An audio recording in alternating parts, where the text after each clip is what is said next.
Well, the 2024 regular WNBA season is officially in the books, and although tonight it ended for a Mercury loss and the Seattle Storm win, it was a also very bittersweet, historic night for the history of the Mercury franchise, as we may have just witnessed Diana Taurasi's last regular season game. Only time will tell in the offseason whether that game would be her official last, but we'll certainly have to see. The final score tonight, 89-70, the Seattle Storm get the victory.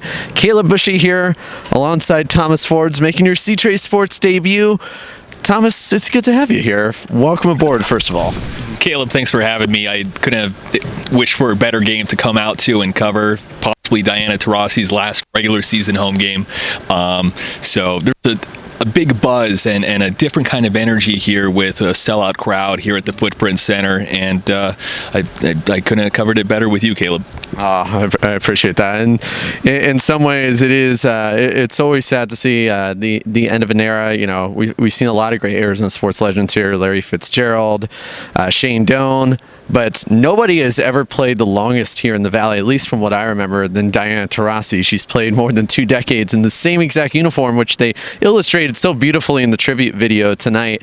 We'll get to that later, but let's talk about tonight's game, believe it or not, which seems like the bottom of the headlines. The Seattle Storm, and we'll get into the player of the game, which is, of course, Ogumehe, who had 17 points on the night tonight and just had a dominating performance for Seattle. A very good look as they head into the playoffs. And looking at the Mercury side, Griner was the lead point scorer tonight for the Mercury with 11 points. But one thing to point out here, and obviously I think this team didn't want to risk any injuries, but all their best players, Taurasi, Griner, and Cunningham, pretty much rode the bench for most of the second half. Taurasi came in, basically did a victory lap for a few seconds back on the court, even though she reluctantly did that, as the coach said in the post-game press conference.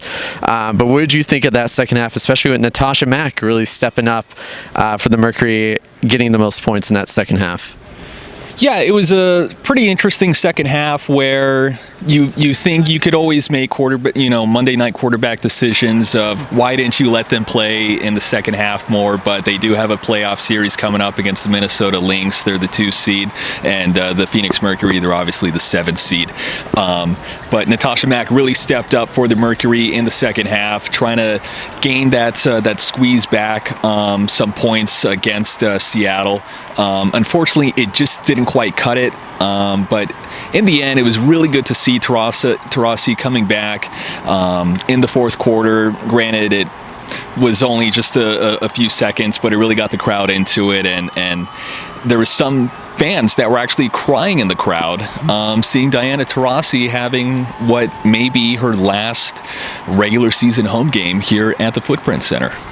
Yeah, it really is bittersweet. We're going to get into all of that in just a moment, but let's take a look inside the post-game press conference room with head coach and, of course, the GOAT herself, Diana Taurasi, on what she had to say on possibly her last game here at the Footprint Center. Yeah, I just got out of the locker room and I was talking to BG, and I'm like, there's still days where I'm like, I could still do this. I still want to play basketball. And then there's, the flip side where there are days where I'm crawling out of bed. And that's, I guess, a struggle you have when you get to this point in your career. You have to do so much to be able to get back on the court.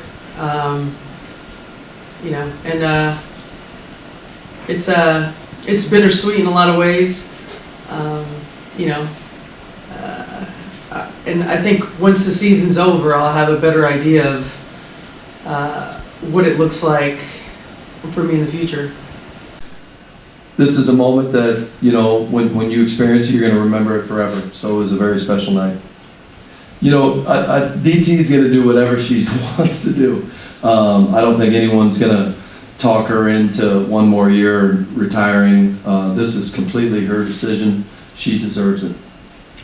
The last time putting on that jersey at home, I've just had so many great memories in this building. The city has just been second to none to me. It's home now, and it's pretty cool to see, kids that started coming in 2004 and, now they're married with families, own businesses. You've seen them grow up and they've seen me you know, kind of grow up. And that's been pretty cool. What is your timeline to decide on? Yeah. I would say it's 50-50. For every good day, I have a bad day. And a bad day is not a bad day. I mean, I see a lot of grizzled faces in here. You know what I mean? You know, like, you wake up and you're like, shit, my neck hurts today. For what? You know, a lot of those days. And then I have days where, you know, I feel great out there and I feel like I could do this forever. And, you know, I still got it. But I have to take a step back and think about what's next in my future, too. I have to think about my family. So, you know, as soon as we win this championship, the decision will come quick. Thanks, Steve. Thank you, guys. The slogan you constantly heard tonight in the week leading up to this game and constantly advertised all around the arena during this game, if this is it. And looking back at Taurasi's career, if this is going to be it for her, the end of the road, looking back at her career stats, 14-time All-WNBA player, 11-time WNBA All-Star. I mean, if this is it, I think Taurasi's made a great name for herself. There's not really much she can accomplish else in her career except maybe competing in her home country for the Olympics in 2028. But the Olympics just ended. It's going to be another 4 years before that happens, so I don't think that's going to happen. But looking back on Taurasi's career, do you think this is it for her after what you witnessed tonight? Well, if you look at the fans, you know, it was a sellout arena here, and there was children, little girls crying because Taurasi is her idol, and it's sad to see her go and to move on into the next chapter of her life. But if this really is Taurasi's last regular season home game, regardless, she's already accomplished so much and really touched the lives of hundreds of thousands, if not millions, of people around the country. That's the legacy that she brought to the WNBA and to the world in general that empowers women. Yeah, it will certainly be bittersweet. But Thomas, thanks so much for coming out. I know it was obviously what a way to start, obviously, with possibly Taurasi's unofficial last regular season game here. It certainly was a historical night. But Thomas, thanks so much for coming out, and I hope you're ready to begin the chaos because we got plenty more for you to come outside of just the Mercury. So, Caleb, thanks for having me. I'm excited for what's to come here. All right. Well, and big shout out to Sam Valenti, who obviously isn't here, but he will be back for the playoffs if there is a playoff home game. And that brings us to previewing the next game. There will be a game 3 if there is, if the Mercury are able to force a game 3 at home. It will be next Friday night at the Footprint Center. The start time is currently undetermined, likely because the TV broadcast has not been set. But of course, if there is a game 3 next Friday, we will be here to cover it all. But for Thomas Forbes, I'm Caleb Bushy saying good night from downtown Phoenix, reporting for C-Trace Sports.